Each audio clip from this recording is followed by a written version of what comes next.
Good evening, everyone, and welcome to the Beaver News. I'm Anna Singer. And I'm Kamelyn, Bovinette. We're so glad you could join us this evening. Corvallis' population continues to grow year after year as more students come to Oregon State, making it harder each year to find a quality place to live. There have been multiple new apartment complexes and townhouses built these past few years, but none quite like this one. If you haven't heard about the Retreat Apartments yet, here's Madeline Lee and Beaver with all you need to know and what you can expect. As people start looking for new housing this coming fall, we explored one of the latest new options, the Retreat. Hi, I'm Vanessa Pacifico, and I'm the community manager at the brand new premier student housing property called the Retreat at Corvallis. So the Retreat is a brand new student housing, off-campus student housing project that's being built off of 35th and Western. We are a community built of student cottages and your more traditional garden-style apartment homes. The owners of Landmark Property are graduates from the University of Georgia. They were a part of the Greek community when they graduated college in 2003. There was actually not a student housing organization. There was lots of different roads with individual houses, but they wanted to create a concept where students could live and enjoy a college atmosphere on a college budget. So they created the cottage concept. It's now been coined and we've spread across the nation, and now we're here in Corvallis. We built the Retreat at Corvallis because the Oregon State University admissions is growing rapidly every year. There is not anything else like us here in the market, so we want to give the opportunity for the students to call something home. All of our homes are coupled cottages, so we have some of the largest floor plans in Corvallis. All of our homes have private bedrooms and bathrooms, so there's no sharing. Select cottages also have extra half bathrooms, so when you have social gatherings, you don't have to worry about someone using your own personal bathroom. We are going to have a 14,000 square foot clubhouse on site. The clubhouse is going to consist of 2 state-of-the-art fitness centers, a tanning salon, a study lounge with free Macs and PCs for all of the students to use. We're also going to have a coffee lounge that's going to feature free Starbucks coffee 24/7. There's going to be a video gaming center with flat screen TVs, and then our management will also be on site located inside the clubhouse. We have around 300 cottages, and it's going to consist of 1,016 of your closest friends that are going to live on site. You do not have to be a college student to live at our property. However, anyone who leases with us just has to meet our rental criteria, so it's not just for college students. So we've officially kicked off the 2015 leasing season here at the Retreat at Corvallis. Our leasing office is located at 2465 Northwest Monroe Avenue. Our site is currently under construction off of 35th and Western, and it will be opening up for the very first time for all of our new residents to move in next September 19th. All of our leases are 12-month individual leases and will end on September 3rd, 2016. So something that sets us apart here at the Retreat is our all-inclusive rent option. All of our rents include your high-speed internet, basic cable, water, sewer, trash, access to all of our amazing amenities, as well as our nightlife shuttle that will take you to and from your favorite hotspots on Thursday, Friday, and Saturday nights. The Retreat at Corvallis is going to be located on the corner of 35th and Western, right behind OSU Foundation. It's only a block from campus and Research Stadium, so it's walking distance or biking distance. We have begun to fill a few of our select floor plans, so make sure you come in very quickly and let's get you a home at the Retreat. So you can find us on Facebook. You can like our Facebook fan page, which is called The Retreat at Corvallis. We're also on Instagram, which is Retreat Corvallis, and we are also on Twitter, The Retreat at OSU. And you can give us a call today. Our telephone number is 541-368-5061, or go to our website, retreatcorvallis.com, and request more information today. The Retreat is a new, unique housing development here at Oregon State and has amenities like Corvallis has never seen. It'll be opening here next fall. This has been Beaver and Madeline Lee with the Beaver News. More than 7 million students attended online college in 2013. That number is expected to increase this year given the convenience and popularity of taking online courses. Oregon State has ranked 10th overall in the 30 best online colleges for 2014. Factors including online teaching methods, academic excellence, financial aid, scholarly faculty, and number of degree programs were incorporated into our ranking. So why are online classes so popular among students? Studies show that most people chose to take them to further their education after a change in career. This is the 4th year that OSU has received a top national ranking from organizations including U.S. News & World Report, Super Scholar, and thebestcolleges.org. What costume are you wearing for Halloween? Can it be found offensive to people around you? When we return, find out what cultural event took place to raise awareness for offensive costumes. Hi, my name's TT. Eddie Cardenas, Mason Love, Alex Vickery Holland, Lisa Rosenthal. We're here to answer any questions, escort students around. we really just give them this sense of tradition. We help them register for classes. A big part of being a START leader is showing students around OSU and helping them get a feel for what it's like when they're here at Oregon State. We serve to help them make a more smooth and positive transition from high school life to college life and to everything involved with it.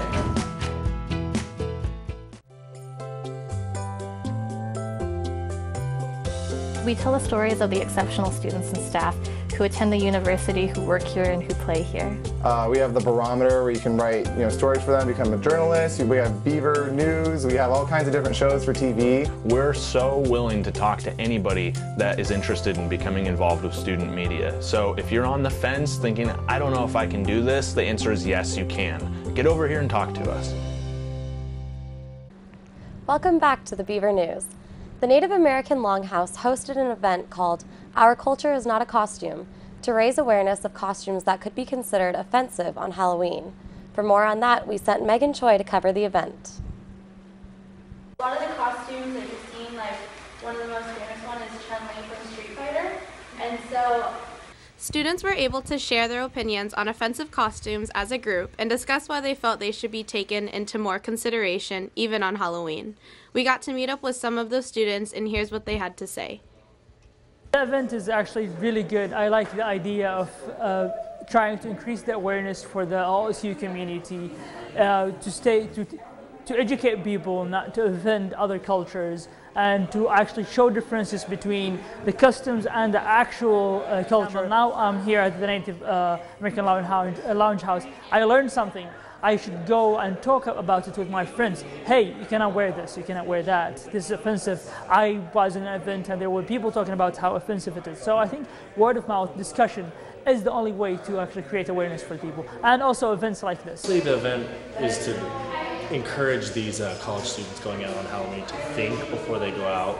I mean, like I said earlier in the discussion, that you're thinking it's a cute outfit, you're thinking it's a outfit that, oh, my friends are going to love seeing this. But just to think that there's a culture behind it, and that, me being Native American, I might not get upset as someone else would, but there is people out there that'll get upset, like, wow, that's mocking my culture. It's like when people put the feathers in the hair, and it's like those, colored feathers that you used for arts and crafts when you were 5 years old. It's like, that's not a true eagle feather. That doesn't have the same meaning as the headdress that, my great-great-great-grandfather wore.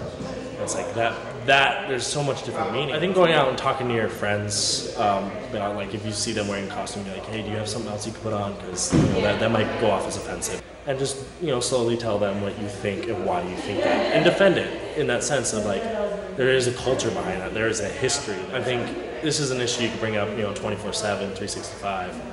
But and that goes along, I guess, back to like the mascots. You can argue for days about the Washington Redskins. I think the event went really well. The turnout was a lot better than it normally is, and I think the fact that different people got up and they kind of talked about their own cultures, I think that really helps with the insight for everyone. There's nothing better than to hear information coming from the person who's of that culture. And I think it was surprising to see how much people are unaware of like how offensive costumes can be if you don't know kind of the history of what it is and the purpose it serves within that culture. I think it's great to talk about these kind of things, and I think it's important. I definitely think having more events like this is the first step. Like Zach was talking about, the students are kind of key into kind of just getting the word out there, and I think the first step should be educating the students, especially because Oregon State University promotes diversity a lot, and they kind of stress it, in this campus. And I think in order to succeed with that, I think that we have to educate the students more. This has been Megan Choi with Beaver News. A talent show, lights parade, and block party are just some of the exciting things happening this week for homecoming. This year's Spirit Week invited OSU students to join in the fun by performing their favorite talents, including dance routines, drum solos, and even human tricks. A homecoming lights parade is happening on campus tonight, which ends with a block party outside the Alumni Center and Parker Plaza. This week comes to a close with a tour of our brand new facilities featuring Austin Hall, the Beth Ray Center, and a basketball practice facility, among several others. And don't forget to support the Beavers this Saturday at our homecoming game against California. When we return, find out what weather we can expect this upcoming week. Also, with elections coming up soon, find out what students think about the importance of voting. We'll be right back. The weather has been pretty gloomy recently, which is typical for this time of year. Is there any hope of it clearing up for trick-or-treating this weekend, or can we expect more clouds and rain for the next week? Ashley Harriger has the forecast. Hi, I'm Ashley reporting for KBVR News. We've got plenty of cool temperatures and drizzling rain headed our way here at Oregon State. Let's take a look. Tonight, we're going to be experiencing a high of around 50 degrees and a 90% chance of rain with some strong winds throughout the evening. Friday, you're definitely going to want to incorporate an umbrella into your Halloween costume because we're expecting plenty of rain with an 80% chance of precipitation and a low near 50 degrees. Don't put those umbrellas away quite yet. You'll definitely need them at the Oregon State versus California game on Saturday. We're expecting a high of 55 and a low of 46 with a 60% chance of rain all day. Keeping with the trend, Sunday will be another chilly day with a high of 52 and a low of 46, accompanied by an 80% chance of rain.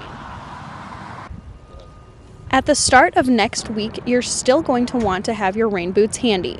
Monday brings us another chilly day with a high of 54 and a 70% chance of rain. Tuesday, we can expect to see a little bit of sunshine in the morning, but the rain will take over once again by the afternoon with a 70% chance of rain and a high of 54. And finally, on Wednesday, we can expect to see sunshine throughout the day with a high of 58.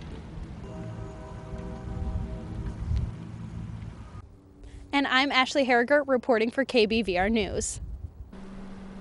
Wow, we have not been able to catch a break with this constant downpour. I know, I feel like it has been raining all day, every day for the last 3 weeks, but it shouldn't come as a surprise to us because we do, we live here and this is pretty typical, so. That's what we get, right? That's right.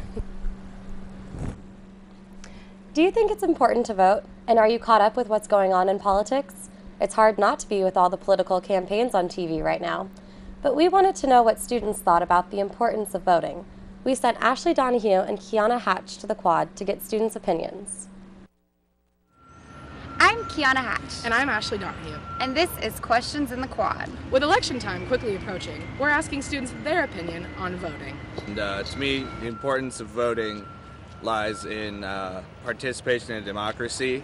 There's a lot of people that feel disenfranchised, especially voting at the federal level, and that's pretty understandable and common. But it's very important to participate at state level elections, particularly for students here at Oregon State, because so much of the state legislation impacts our costs here, the quality of our education, grants and opportunities. I voted every year since I've been legally able to, and I plan on voting again this year. I think it's important to take part in elections, or to vote in elections, because it's our chance to give our opinion, and especially since we are the ones that are going to be going forth and living with the decisions that are made now, it's important that our opinions are heard. This will be my first time that I'm voting, so I think it's very important that as right when you turn 18, you register to vote. It gets our voices out there. People hear our opinion and what we want, so I think that's very important. I've never voted in the past, so I'm very excited to vote. Issues in this country that we need to fix on a federal level, but also a state. And it's important to be informed about who you're voting for and what you're voting about. I have yet to vote for primaries this year, however I have a ballot at home, and so I will be reading the ballot pamphlet, which is also important because it contains a lot of information about who you're voting for. This is the first year that I voted, and I feel like voting is kind of the people's way to tell the government what we want. On the state level, voting actively affect what happens in our state. Voting for state representatives and senators is very important and significant. So I would really encourage people, if they feel disenfranchised and feel like their vote doesn't count, to look in and understand that that might be a little more applicable and understandable to believe at the federal level. But at the state level, it's very important to participate in politics and stay involved because that significantly impacts your day-to-day life. So I would encourage you to contact your representative, senator, research, ask them questions, and vote. You know, I voted in the last election and I'm voting this year. I think it's important because you need to have a say in what's going on in your community. I think voting is important because your student government on campus registers 50,000 students to vote across the state of Oregon with a coalition of other student governments, and it's important because it helps us build power at the state capitol where tuition is set and so many other important issues are happening that affect students. This has been Questions in the Quad. I'm Kiana Hatch. And I'm Ashley Donahue with Beaver News. You know, to be completely honest with you, I know voting is right around the corner. I know people are registered. I know elections are going on right now, but I take no part in it. I'm not registered and I hate to admit it, but I probably should be. I know there's a lot of really important things that affect not only us as students, but people that are living in Corvallis as well. Have you registered? I mean, are you into it or? Yeah, you know, I can't judge. This is my first year registering to vote, but my main motivation is the parking issue that we're about to have on the north side of campus. They're going to expand the zones so far that we won't be able to park anywhere for longer than 2 hours. That's right, and I know something something that a lot of students are really concerned with. So it'll be interesting to see what happens, and I probably should have voted for it. Maybe next year. Two-time Pulitzer Prize-winning columnist Nicholas Kristof of the New York Times will be the keynote speaker at an event on campus tomorrow evening. Kristof will be helping OSU celebrate the success of our $1 billion campaign. His remarks will conclude an hour-long multimedia showcase of the impact of the campaign for OSU on students, Oregon, and the rest of the world. Publicly launched in October 2007, the campaign has raised more than $1.96 billion to support university priorities. The celebration begins tomorrow in LaSalle's at 4 p.m. Oregon State wanted to make sure that people have stocked up for Halloween this weekend. After the break, find out about the sale that Oregon State had earlier this week. We'll be right back. The OSU's Surplus Store held their annual Halloween sale on Wednesday, and it was a great opportunity to find last-minute cheap buys for this year's DIY Halloween costume. Kamelyn and I went to the sale to see what was brewing in the surplus cauldron.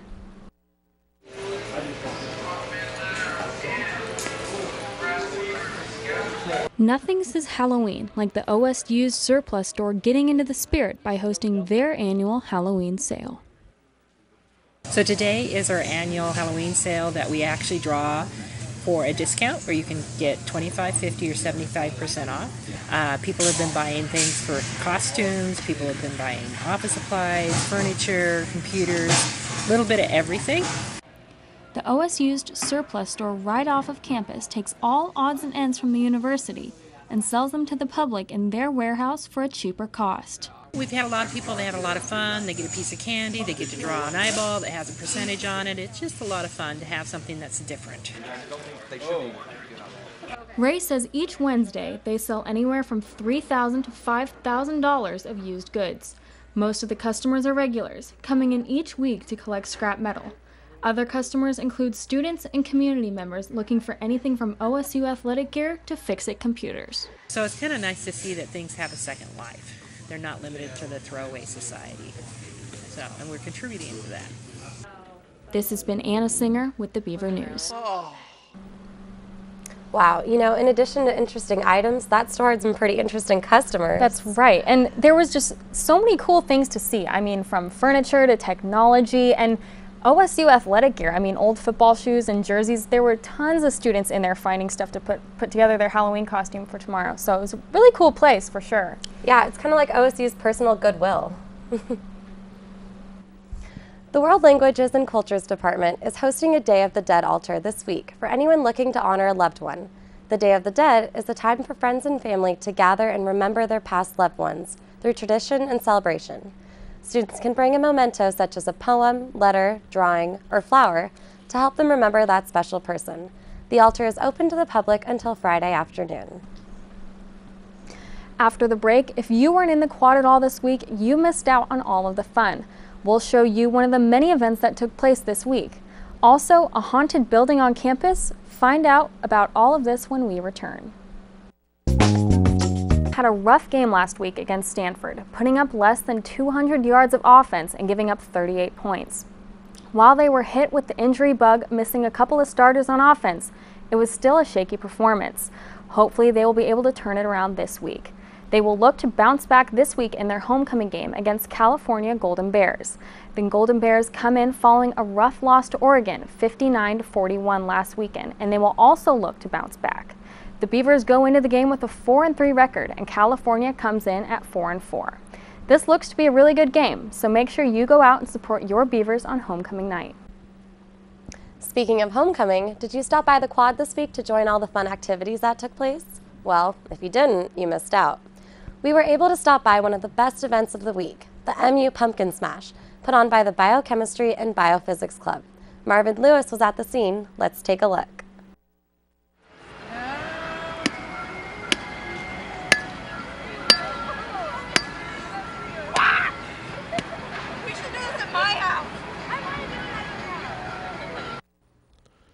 The Biochemistry and Biophysics Club brought some hardcore festivity to the MU Quad today, and it will continue tomorrow. It's called the Great MU Pumpkin Smash. Students are able to choose their pumpkin, choose their music, and choose their destruction method of choice, either a wooden bat or a steel bat. It's a smashingly good time. You can even get your smash recorded in slow motion. They have sold over 30 pumpkins so far and hope to sell a lot more before the event is over. To purchase a pumpkin, a smash, and the video of the smash all together is $10. If you have an awesome costume or a group of 4 or more people, you get $1 off your pumpkins. This is the first time this event has ever been held at Oregon State, so if you want to go down in history as one of the first people to ever smash a pumpkin, legally of course, in the MU Quad, then head over tomorrow between 9 a.m. and 1:30 p.m. We know you love smashing pumpkins, so why not stop by? It's raining pumpkins in the MU. This has been Marvin Lewis reporting for Beaver News. It looks like that was a lot of fun for everyone involved. Make sure you stop by and smash your pumpkin tomorrow. Have you heard about the haunted building on campus? I'm sure a lot of people have heard of it is Sackett Hall, that it's haunted. But did you know that there is belief that Waldo Hall is haunted as well? With Halloween right around the corner, you might want to stay away from this building tomorrow night. Marvin Lewis has the story for us.